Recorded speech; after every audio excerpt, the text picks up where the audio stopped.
ኢድ አል-አድሃ በዓልን ስናከብር በዋነኝነት የምናወሳው አባታችን ኢብራሂም አለይሂ ሰላምን ነው። ዲናችን ዲነል ኢስላም በርካታ ስሞች አሉት።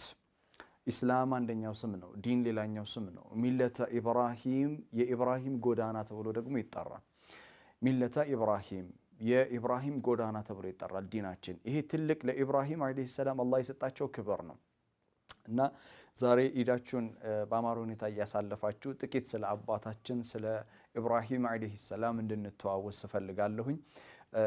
ርዕሴ ጎልደን ስፒችስ ኦፍ ኢብራሂም ይላል። ወርቃማ የሆኑ የኢብራሂም ንግግሮች። ቁርአን ከላሙላህ ተዓላ ነው፣ የአላህ ንግግር ነው ቁርአን። ነገር ግን ቁርአን ውስጥ የተናገሩ ሰዎችን ቃሉ እንዲህ አሉ፣ ቃለ እንዲህ አለ ብሎ አላህ በሪፖርትድ ስፒች ያቀርብልናል የተናገሩትን ንግግር። ኢብራሂም አለይሂ ሰላም ከተናገራቸው ወርቃማ ውብ ንግግሮች መካከል ጥቂቶቹን ለእናንተ ለማድረስ እሞክራለሁ። ቁርአን ውስጥ ኢብራሂም እንዲህ አለ ብሎ ጌታ አላህ አላ ሊሳን ኢብራሂም አለይሂ ሰላም በኢብራሂም ሊሳን አንደበት የተነገሩ ወርቃማ ንግግሮች ቁርአን ውስጥ አሉና ብዙ ጊዜ ትኩረት አልተሰጣቸውም ብዬ አስባለሁኝ። ስለዚህ ዛሬ ላሳያችሁ የምፈልገው ነገር አባታችን ኢብራሂም አለይሂ ሰላም ይህንን በዓል በምናከብርበት ጊዜ የተናገራቸው ወርቃማ ንግግሮች በልቦናችን ስር እንዲቀሩ አብሮን እንዲሆን ይህንን በዓል ስናከብር የሱን ወርቃማ ንግግሮችን እንድንመለከት እንድናስብ ለማድረግ ታስቦ የታለመ ፕሮግራም ነው ማለት ነው። ኢብራሂም አለይሂ ሰላም እንግዲህ የእምነታችን መሰረታዊ ሴንትራል ፊገር ቁርአኑን በመናጠናበት ጊዜ ሴንትራል ፊገር ነው። ኢብራሂም አለይሂ ሰላም በጣም በስፋት ታሪካቸው የተወሱ ነብይ ናቸው። ኢብራሂም አለይሂ ሰላም የከፈሉት የመስዋዕትነት ጥግ ከአእምሮ በላይ ነው። አንድያ ልጃቸውን እስማኤል አለይሂ ሰላምን መስዋዕት ለማድረግ የከፈሉት መስዋዕትነት ያሳዩት የእምነት ጥግ የመስዋዕትነት ጥግ እጅግ በጣም ድንቅ ነው። ቀድ ሰደቅተ ሩእያ ኢና ከዛሊከ ነጅዚል ሙሕሲኒን እንዳለው ማለት ነው ሱረቱ ሰፋት ላይ ኢብራሂም አለይሂ ሰላም ያዩትን ህልም ድሪማቸውን ያዩትን ህልም ልጃቸውን እስማኤልን ለአላህ መስዋዕት አድርገው ሲያቀርቡ ያዩትን ህልም በተግባር አረጋግጠውታል። እና አላህ ከዛሊከ ነጅዚል ሙሕሲኒን በስፒሪቹዋሊቲ ረባንይ በመንፈሳዊነት ላይ ጥግ የደረሱትን ባሎች እንዲያደርገን ነው የምናልቃቸው ይላል። እና ኢብራሂም አለይሂ ሰላም እጅግ በጣም ከላቁ የአላህ አንጋፋ ነቢያቶች መካከል አንዱ ናቸው።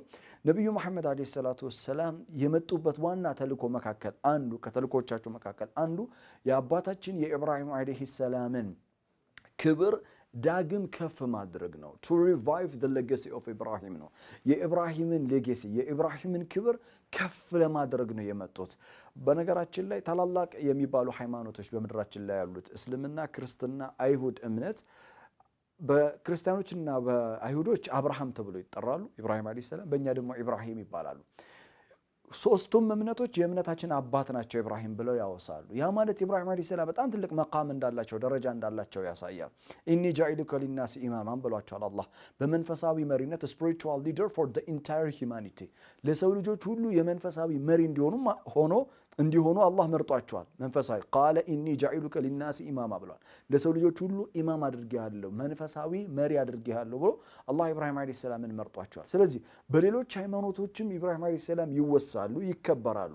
የኛ ልዩ የሚያደርገው ነገር ምንድነው ከተባለ በየአመቱ የምታዩት ሐጅ በየአመቱ የሚቀርበው ኡዱሂያ እርድ ስርዓት በየአመቱ የምናከብረው ይህን በዓል የአባታችንን የኢብራሂም አለይሂ ሰላምን ሌጌሲ የሱን ክብር የሱን አንጋፋነት ሪቫይቭ የምናደርግበት ዳግም የምናወሳበት ለዓለም የምናስተዋውቅበት በሐጅ ስነ ስርዓት ላይ ኢብራሂም ለበይክ አላሁመ ለበይክ ያለውን ቃል በህብረትም በሚሊዮን የሚቆጠሩ ሰዎች የሚሉበት ቀን ነው።